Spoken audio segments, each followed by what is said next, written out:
আসসালামু আলাইকুম। আসসালামু আলাইকুম। ভালো আছেন? আলহামদুলিল্লাহ ভালো আছি। নাম কি? আলাউদ্দিন ভাই। আলাউদ্দিন। জি। লেখাপড়া কতটুকু?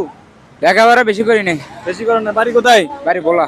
ভোলা। জি। এখানে কত বছর ধরে আছেন? এখানে 3-4 বছর। 3-4 বছর। আচ্ছা, আমার নাম হচ্ছে শাহ আলম। জি। আমি আপনার জন্য একটা ছোট গিফট আনছি। এই গিফটটা পেতে হলে আপনাকে একটা চ্যালেঞ্জ পূরণ করতে হবে। জি। চ্যালেঞ্জটা হচ্ছে আমি 1 থেকে 10 পর্যন্ত গুনবো, মানে 10 সেকেন্ড। হ্যাঁ। আপনার জন্য 10 সেকেন্ড সময়।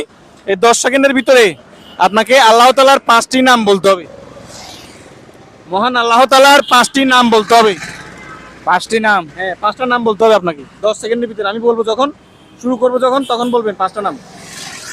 কি কি নাম কইতেন? যে কোনো 5টা নাম বলতে হবে আল্লাহ তাআলার। কারণ নবীর উম্মত, আখির উম্মত, নবী উম্মত, এই কারণে। আল্লাহ তাআলার কয়টি নাম? 99টি নাম। আল্লাহ তাআলার 99টি নাম না, ওখান থেকে 5টা নাম বলবেন। এত মুখস্থ।